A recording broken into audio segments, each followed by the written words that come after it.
Hello everyone, welcome to our must know series. 5 minute series है आपकी, जिसमें 5 से 7 मिनट में हम एक टॉपिक को कंप्लीट करते हैं, जो कि आपका मोस्ट इंपॉर्टेंट टॉपिक होता है for the UGC net set assistant professor या कोई भी आप कंपटीशन की आप तैयारी कर रहे हैं, वहां पे आपकी ये 5 मिनट सीरीज है जो आपको बहुत हेल्प करने वाली है दोस्तों। तो आज के 5 मिनट सीरीज का जो हमारा टॉपिक रहेगा वो है आपका तक्षशिला यूनिवर्सिटी। आज हम तक्षशिला यूनिवर्सिटी को कवर करेंगे गाइस। तक्षशिला यूनिवर्सिटी है, ये वर्ल्ड की one of the oldest university है जो मानी जाती है। इससे पहले हमने नालंदा यूनिवर्सिटी किया था और आज हम करने वाले हैं तक्षशिला यूनिवर्सिटी। तो तक्षशिला यूनिवर्सिटी है जो विश्व का सबसे पुराना विश्वविद्यालय है जो माना जाता है। तक्षशिला यूनिवर्सिटी की मैं बात करूं दोस्तों, तो तक्षशिला यूनिवर्सिटी आपका एट प्रेजेंट में मैं बात करूं तो आपका बेसिकली रावलपिंडी डिस्ट्रिक्ट यानी पाकिस्तान में आपका अवस्थित है।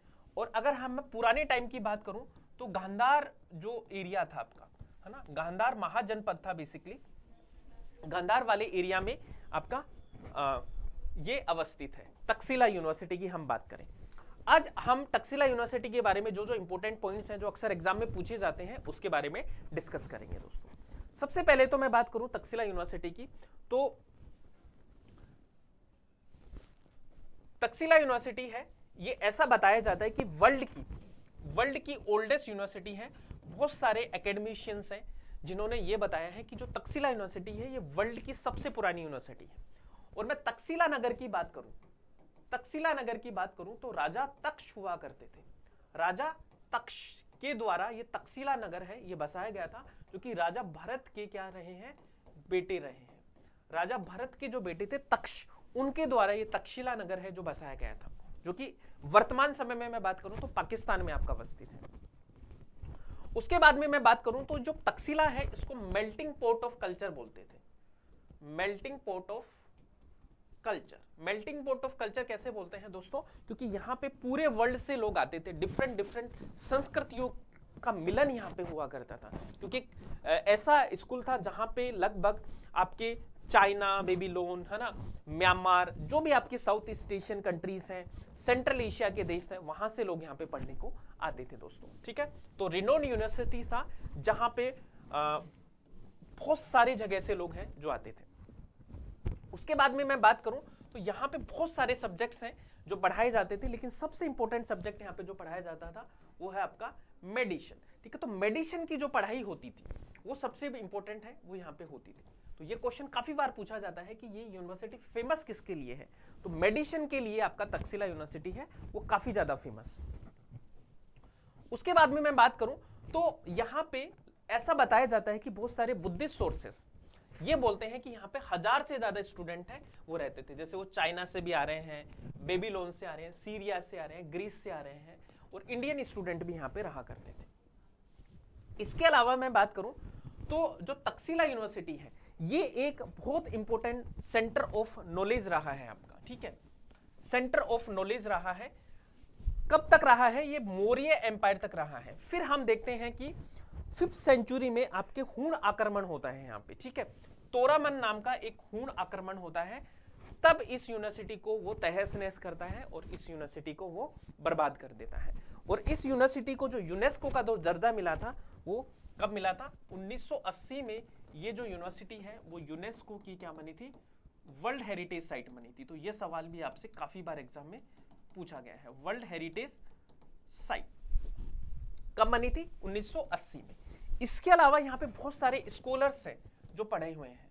तो वो स्कॉलर्स के नाम कौन कौन से हैं, एक तो देखो आपका चाणक्य है जो पढ़े हुए हैं, एक आपका पाणिनि है।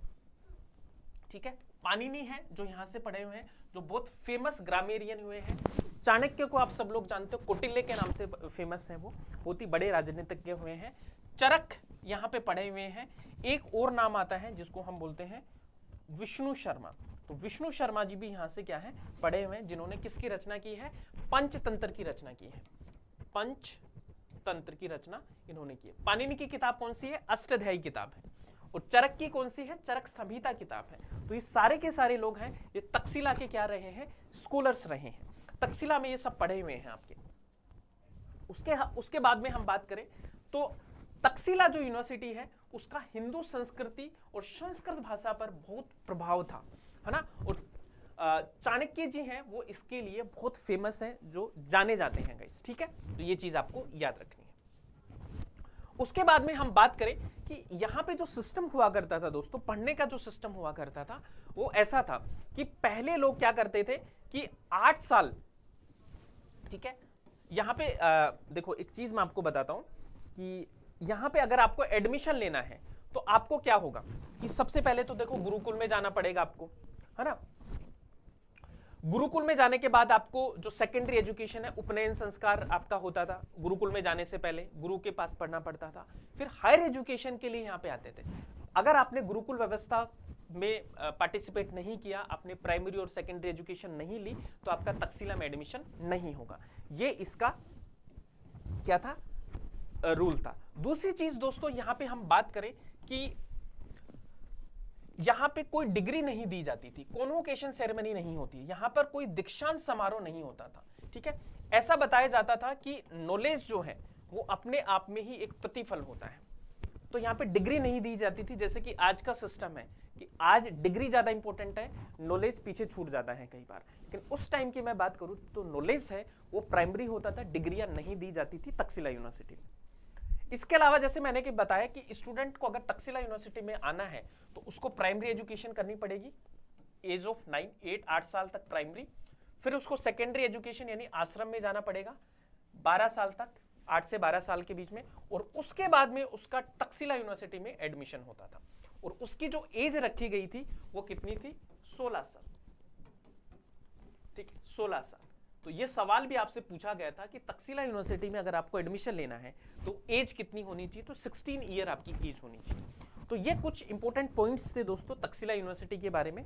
मुझे उम्मीद है कि आपको ये सेशन पसंद आ रहे होंगे, ये सारे के सारे सेशन। अगर आपको कोई टॉपिक में डिफिकल्टी है तो आप मुझे कमेंट करके जरूर बताना कि सर इस टॉपिक को आप करवा दीजिए। इसके अलावा दोस्तों, अगर आपने JRF अड्डा ऐप को डाउनलोड नहीं किया है तो JRF अड्डा ऐप को आप डाउनलोड कीजिए, क्योंकि ये है आपके लिए one stop solution for the net JRF preparation, जहां से आपको डेली क्विजेस वगैरह, टेस्ट सीरीज वगैरह, PDF नोट्स वगैरह ये सब आपको मिल जाएंगे इस ऐप से। इसके अलावा अगर आप एटम बैच ज्वाइन करना चाहते हैं जिसमें कंप्लीट पेपर 1 एंड पेपर 2 आपका करवाया जाएगा, उसको भी आप ज्वाइन कर सकते हैं, जिसमें पेपर 2 में आपको हिस्ट्री पढ़ाता हूं, तो हिस्ट्री के लिए आप मेरे बैचेस को ज्वाइन कर सकते हैं दोस्तों, ठीक है। चलिए, तो thank you so much everyone, फिर मिलेंगे दोस्तों नेक्स्ट सेशन में। आज के लिए इतना ही है। Keep smiling and keep learning.